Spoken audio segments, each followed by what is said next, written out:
కేంద్ర బడ్జెట్ సమావేశాలు ఇప్పుడు ఏపీలో ఉత్కంఠ రేపుతున్నాయి. రాష్ట్రానికి ఏమాత్రం నిధులు కేటాయించబోతున్నారన్న దానిపై విస్తృత చర్చ జరుగుతోంది.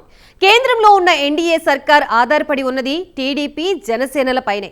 ఇప్పటి వరకు ఒక లెక్క, ఇప్పుడు ఇంకో లెక్క అన్నట్లుగా పరిస్థితి ఉంది. మరి ఇటువంటి పరిస్థితుల్లో కేంద్రం ఏపీకి ఏమివ్వనుంది?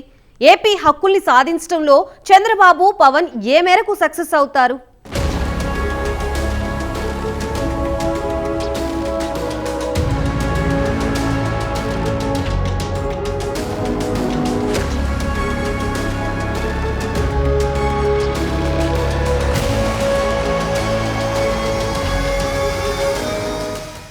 అన్ని ఆశలు ఆమెపైనే.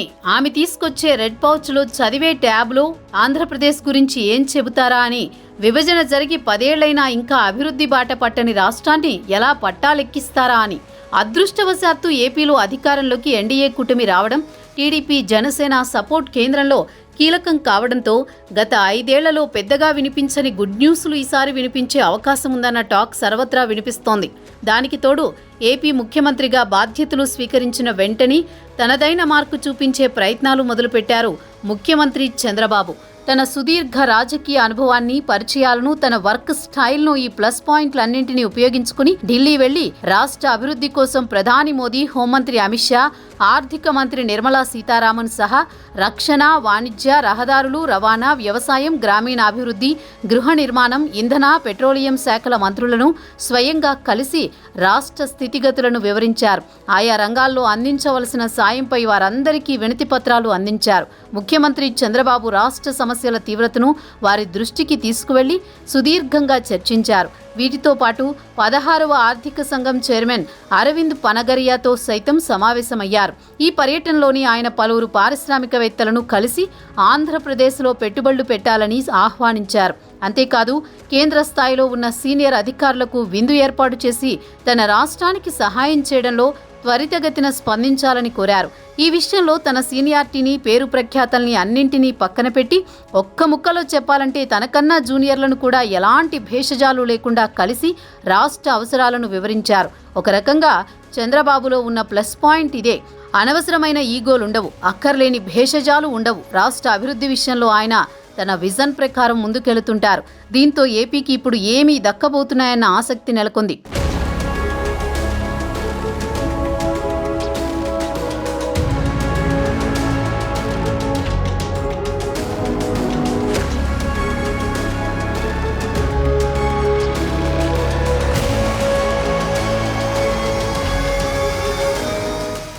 నిర్మలా సీతారామన్ 2024-25 ఆర్థిక సంవత్సరానికి పార్లమెంటులో బడ్జెట్ ప్రవేశపెట్టబోతున్నారు. కనుక బడ్జెట్కు ముందు ఆనవాయితీ ప్రకారం ఆమె నార్త్ బ్లాక్లో హల్వా తయారీ వేడుకలో పాల్గొన్నారు.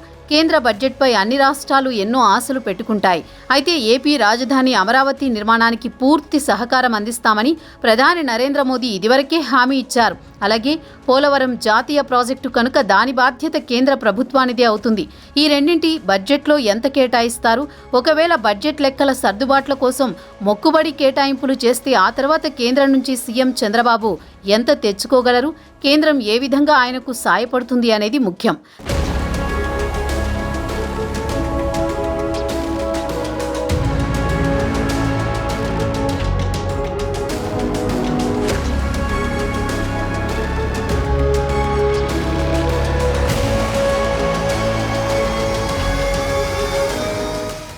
జగన్ నిర్వాకం వల్ల రాష్ట్రం అప్పుల ఊబిలో కూరుకుపోయింది. వాటి నుంచి బయటపడేందుకు ఏపీకి నామమాత్రపు వడ్డీతో దీర్ఘకాలిక రుణం ఇవ్వాలని చంద్రబాబు కోరినట్లు తెలుస్తోంది. కానీ వాటికి బడ్జెట్లో కేటాయింపు సాధ్యపడదు. కనుక కేంద్ర ప్రభుత్వం గ్యారంటీ ఇచ్చి ఏపీకి ఎంత అప్పు ఇప్పిస్తుంది అనేది రాబోయే రోజుల్లో తెలుస్తుంది. భోగాపురంతో సహా రాష్ట్రంలో మరో 2 కొత్త విమానాశ్రయాల ఏర్పాటు సంగతి రామ్మోహన్ నాయుడు చూసుకోగలరు. కనుక వాటి గురించి దిగులు అవసరం లేదు. పరిశ్రమలు, ఐటీ కంపెనీలను రప్పించుకునేందుకు చంద్రబాబు బ్రాండ్ ఇమేజ్ సరిపోతుంది. కానీ ఏపీలో కేంద్ర ప్రభుత్వ రంగ సంస్థలు ఏర్పాటు, అంతర్జాతీయ కంపెనీల నుంచి పెట్టుబడులు వచ్చేందుకు కేంద్రం తోడ్పాటు చాలా అవసరం.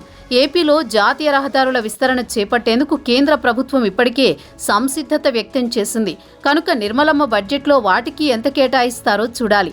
ఎన్నికలలో 3 పార్టీలు రాష్ట్ర అభివృద్ధి చేసి చూపిస్తామని ప్రజలకు హామీ ఇచ్చాయి. చేసి చూపిస్తేనే ప్రజలు మళ్లీ జగన్ వైపు చూడకుండా ఉంటారు. కనుక 3 పార్టీలు ఈ 5 ఏళ్లలో ఏపీని అన్ని రంగాల్లో ఏ మేరకు అభివృద్ధి చేయగలరన్నది ఆసక్తిగా మారింది.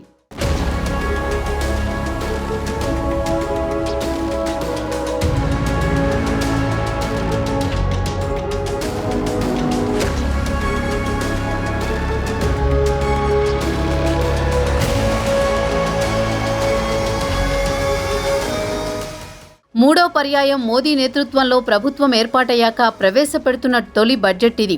అయితే గతంతో పోలిస్తే బడ్జెట్ భిన్నంగా ఉంటుందనే సంకేతాలు కనిపిస్తున్నాయి. ఈసారి బీజేపీకి సొంతంగా మెజారిటీ రాలేదు. ఏపీలో టీడీపీ, బీహార్లో జేడీయూ సాధించిన సీట్లు కీలకంగా మారి వాటి మీద ఆధారపడి ప్రభుత్వాన్ని నడిపించాల్సిన పరిస్థితి వచ్చింది. కాబట్టి ఇంతకు ముందులా తాము ఏమనుకుంటే అది చేయడానికి వీల్లేదు. ఈ 2 రాష్ట్రాలకు బడ్జెట్లో పెద్దపీట వేయక తప్పని పరిస్థితి. ఇదే అదనుగా ప్రత్యేక హోదాను డిమాండ్ చేయమని, ఇంకోటని టీడీపీ మీద ఒత్తిడి తెచ్చే ప్రయత్నాలు కూడా జరుగుతున్నాయి. కానీ బాబు మొదటి ప్రాధాన్యతగా ప్యాకేజ్ రాబట్టి రాష్ట్రంలో అభివృద్ధి పనులను వేగవంతం చేయాలని భావిస్తున్నారు. టైం వచ్చినప్పుడు ప్రత్యేక హోదా అడగాలని చూస్తున్నట్టు తెలుస్తోంది.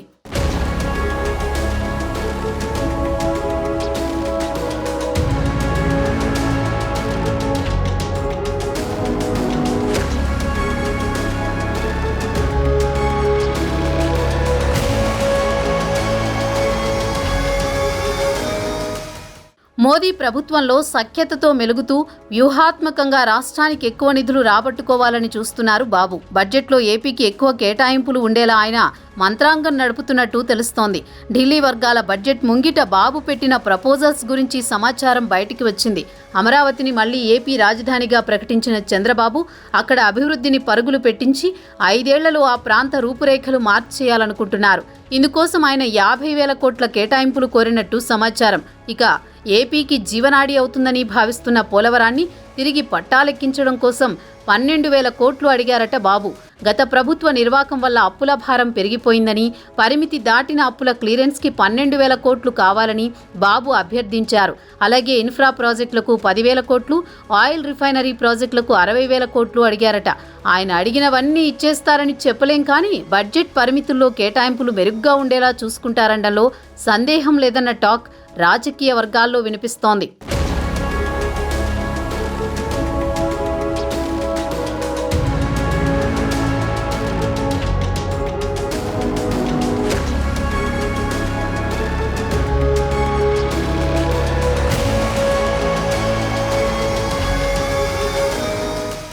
పదవుల కంటే నిధులే ముఖ్యం. కేంద్రంలో మన రోల్ ఏంటన్న దానికంటే కేంద్ర ప్రభుత్వం నుంచి మనం ఏం తెచ్చుకుంటున్నామనేదే కీలకం. నవ్యాంధ్ర దేశంలోనే టాప్లో ఉండాలి. విభజన తర్వాత దెబ్బతిన్న స్టేట్ను దేశంలోనే ధనిక రాష్ట్రంగా తీర్చిదిద్దాలి.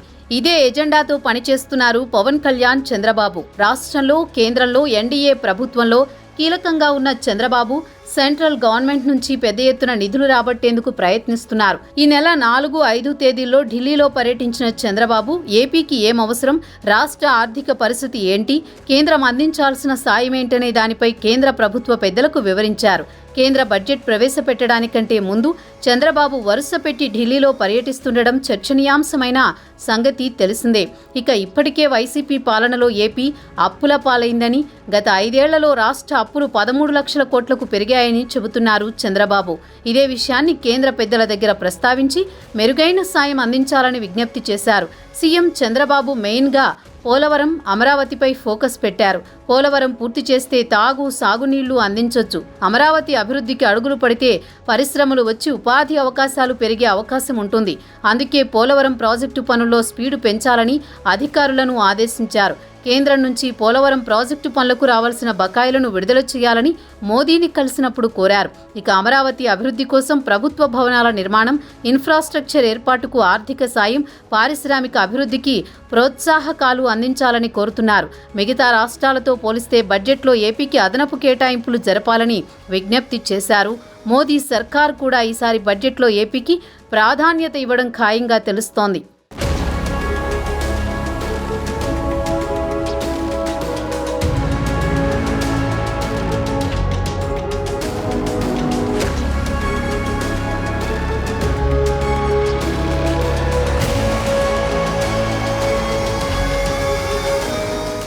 ఇప్పుడు కేంద్రంలో టీడీపీ జనసేనలు కీ రోల్ పోషిస్తున్నాయి. ఎన్డీఏ ప్రభుత్వం మనుగడ టీడీపీ జనసేనల చేతుల్లోనే ఉంది. కాబట్టి మిత్రధర్మం పాటిస్తూనే ఇంకోవైపు రాష్ట్రానికి రావాల్సిన హక్కుల్ని మెల్లిగా రాబట్టుకునే అవకాశం ఉంది.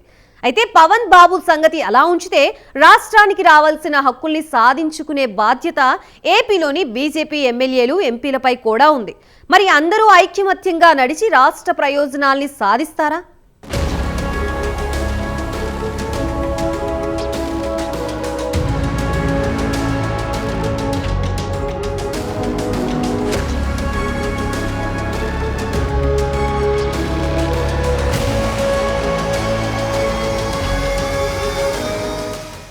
ఏపీని బాగు చేసుకోవాల్సిన బాధ్యత ఒక్క చంద్రబాబు పవన్ మీదనే కాకుండా రాష్ట్ర బీజేపీ ఎమ్మెల్యేలు ఎంపీలపైన కూడా ఉంది. ఆ దిశగా వారు కూడా తమ ప్రయత్నాలను ముమ్మరం చేయవలసిన అవసరం ఉంది. విభజన తర్వాత దెబ్బతిన్న స్టేట్ను దేశంలోనే ధనిక రాష్ట్రంగా తీర్చిదిద్దాలి. ఏపీ ప్రజల ప్రధానంగా కేంద్ర బడ్జెట్ నుంచి ఏపీలోని వెనుకబడిన జిల్లాలకు బడ్జెట్ గ్రాంట్లు, అమరావతిని రాజధానిగా నిర్మించడానికి ఆర్థిక సహాయం, పోలవరం నీటిపారుదల ప్రాజెక్టుకు సకాలంలో నిధులు విడుదల చేయడం, రాష్ట్రంలో ప్రధాన నగరాలను హైదరాబాద్, చెన్నైలతో అనుసంధానం చేసే గ్రీన్ ఫీల్డ్ హైవేలు, ఔటర్ రింగ్ రోడ్డులు, oil refinery, integrated aqua parks, railway లైన్లు, జాతీయ రహదారులు, ఎయిర్పోర్ట్ల అభివృద్ధి వంటి వాటిని ఆశిస్తున్నారు. ప్రస్తుతం కేంద్రంలోని ఎన్డీఏ ప్రభుత్వంలో రెండో అతిపెద్ద పార్టీగా మాత్రమే కాకుండా రాజకీయంగా కూడా కీలకమైన టీడీపీ ఈ బడ్జెట్లో రాష్ట్ర ప్రయోజనాలే లక్ష్యంగా నిధులు తీసుకురావాలన్నది ప్రజల నుంచి వినిపిస్తున్న డిమాండ్.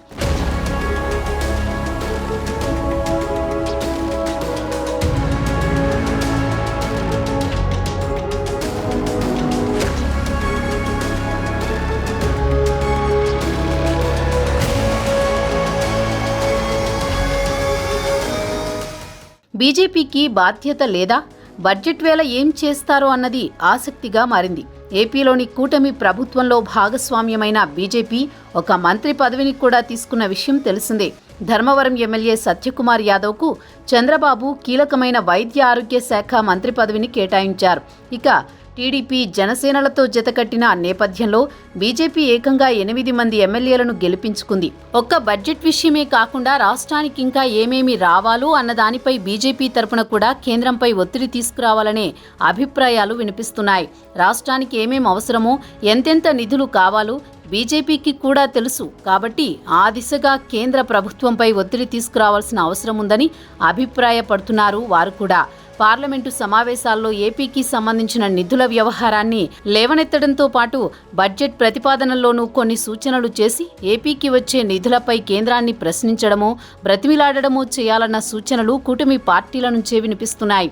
వారు కూడా రాష్ట్రంలో ఎదగాలని భావిస్తున్న నేపథ్యంలో మౌనంగా ఉంటే సరికాదని, అంతా చంద్రబాబు, పవన్ కళ్యాణ్లపై భారం వేసి చూస్తూ కూర్చుంటే ఎలా అనే ప్రశ్నలు కూడా ఎదురవుతున్నాయి.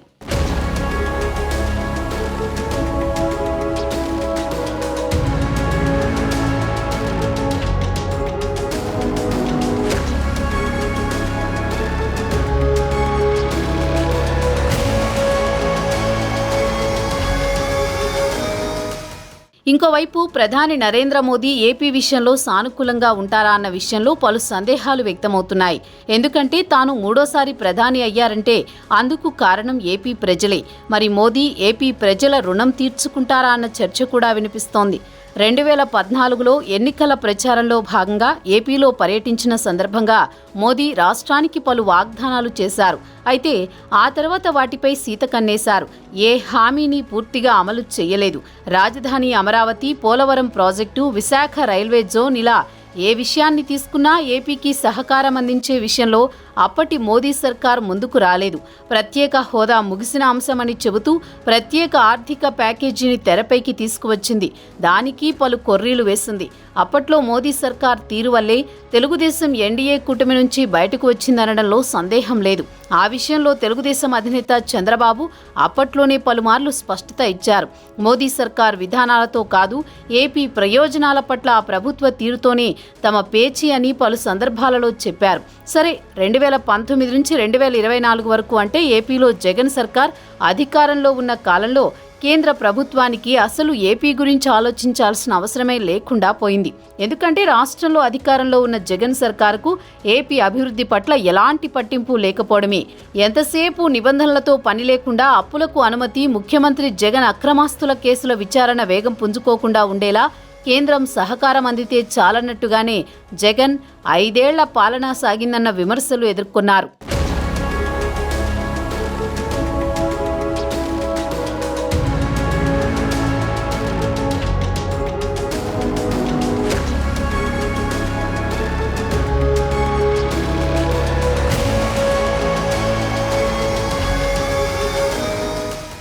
చంద్రబాబు, పవన్ సత్తాకు ఇదొక అగ్ని పరీక్ష అని చెప్పొచ్చు. పవన్ కళ్యాణ్కు మోదీతో సత్సంబంధాలు ఉన్నాయి. చంద్రబాబు కంటే కూడా పవన్ పైనే మోదీకి ఇంట్రెస్ట్ ఎక్కువగా కనిపిస్తోంది. నిధుల విషయంలో పవన్ చొరవ తీసుకుంటే ఏటా బడ్జెట్లో ఏపీకి అధిక నిధులు, అలాగే మిగతా విషయాల్లో సహకారం ఎక్కువగా అందే అవకాశం ఉందని కూడా రాజకీయ వర్గాల్లో టాక్ వినిపిస్తోంది.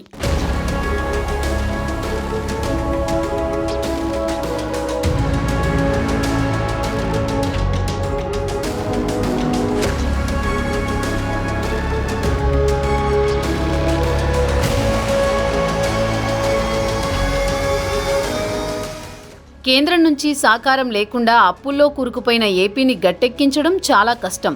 ప్రస్తుతానికి స్పెషల్ ప్యాకేజీ, బడ్జెట్ కేటాయింపులతో కీలక ప్రాజెక్టులను పూర్తి చేసే దిశగా కూటమి ప్రభుత్వం అడుగులు వేస్తున్నా రాష్ట్రానికి ప్రత్యేక హోదా వస్తే గాని సంక్షోభం నుంచి గట్టెక్కే పరిస్థితి ఉండదన్న వాదన వినిపిస్తోంది. విభజన నష్టం నుంచి కోలుకోకుండానే జగన్ ప్రభుత్వం ఏపీని ఆర్థిక సంక్షోభంలోకి నెట్టింది. 13 లక్షల కోట్ల అప్పుల ఊబిలోకి రాష్ట్రం దిగజారింది. ప్రతి ఏటా 40,000 కోట్లకు పైగా అసలు, వడ్డీ చెల్లింపులకే వెచ్చించాల్సిన దుస్థితి. ఇప్పుడు ఈ ఆర్థిక సంక్షోభం నుంచి గట్టెక్కాలంటే రాష్ట్ర ప్రభుత్వ దీక్షాదక్షతలతో పాటు కేంద్ర ప్రభుత్వ తోడ్పాటు అవసరం ఉంది. దేశంలోని 29 రాష్ట్రాలలో 11 రాష్ట్రాలకు ప్రత్యేక హోదా ప్రతిపత్తి ఉంది. మరో 5 రాష్ట్రాలలో ప్రత్యేక హోదా డిమాండ్ ఉంది. ఆంధ్రప్రదేశ్కు ప్రత్యేక ప్రతిపత్తి, హోదా 5 ఏళ్ల పాటు ఇస్తామని ఆనాడు రాజ్యసభలో అప్పటి ప్రధాని మన్మోహన్ సింగ్ ఇచ్చిన హామీల్లో ఒకటి. ప్రత్యేక హోదా ఉంటే కొత్త పరిశ్రమలను నెలకొల్పే కంపెనీలకు ఆదాయ పన్ను మినహాయింపులు, ఎక్సైజ్ డ్యూటీ రాయితీలు లభిస్తాయి. ఇప్పుడు ఏపీకి ప్రత్యేక హోదా వస్తే రాష్ట్రానికి పరిశ్రమలు పోటెత్తుతాయి. అందులోనూ చంద్రబాబు సీఎంగా ఉండడంతో కుప్పలు తెప్పలుగా కంపెనీలు వస్తాయి. తద్వారా ఏపీలో నిరుద్యోగం మాయమైపోతుంది. రాష్ట్రానికి ఆదాయం సమకూరుతుంది. అప్పులు పోతాయి. మిగులు బడ్జెట్ రాష్ట్రంగా ఏపీ అవతరిస్తుంది. అయితే బీహార్కు ప్రత్యేక హోదా ఇవ్వడం సాధ్యం కాదని తాజాగా కేంద్ర ప్రభుత్వం స్పష్టం చేసినా ఏపీ నేపథ్యం వేరు, బీహార్ నేపథ్యం వేరు. ఏపీకి విభజన చట్టంలో ఇచ్చిన హామీ ప్రత్యేక హోదా. కాబట్టి ప్రత్యేక హోదా వస్తేనే ఏపీని బాగు చేసే అవకాశం ఉంది. సమయం చూసుకుని చంద్రబాబు, పవన్ కళ్యాణ్ ప్రత్యేక హోదాపైనే కేంద్రాన్ని ఒప్పించి సాధించే అవకాశాలు కూడా లేకపోలేదు.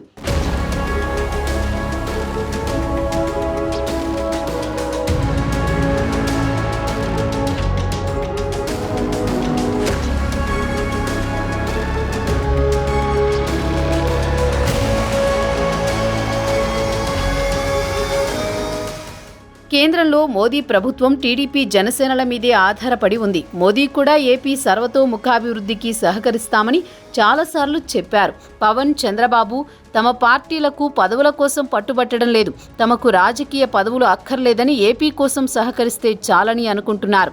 ఈ విషయంలో కేంద్రం కూడా సానుకూలంగానే ఉంది. అడిగినంత కాకపోయినా ఈసారి బడ్జెట్లో పోలవరం, అమరావతికి నిధుల కేటాయించే అవకాశం ఉంది. అదనపు అప్పులకు అవకాశం ఇచ్చే ఛాన్సులు కూడా ఉన్నాయి.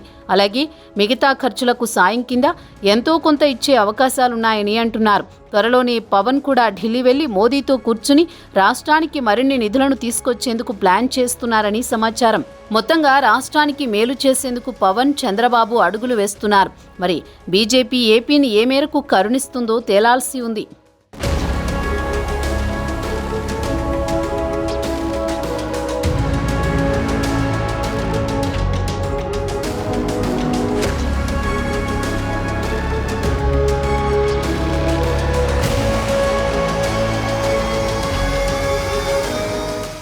ఒకవైపు రాష్ట్రాన్ని బాగు చేస్తూ ఇంకోవైపు కూటమి పార్టీల్ని సమన్వయం చేసుకోవడం బాబు, పవన్ ముందున్న కర్తవ్యం. రాష్ట్రంలో అభివృద్ధి సాధించాలంటే అంత ఆషామాషి వ్యవహారము కాదు. వ్యవస్థలన్నీ గత 5 ఏళ్లలో కుదేలైపోయాయి. వాటిని తిరిగి గాడిన పెట్టడం అంటే 5 ఏళ్లు సరిపోయేలా లేవు. మరి ఇన్ని అవరోధాల్ని దాటుకుంటూ ఈ 5 ఏళ్లలో ఏపీని చంద్రబాబు, పవన్ ఏ మేరకు బాగు చేస్తారో అన్నది కాలమే తేల్చాలి.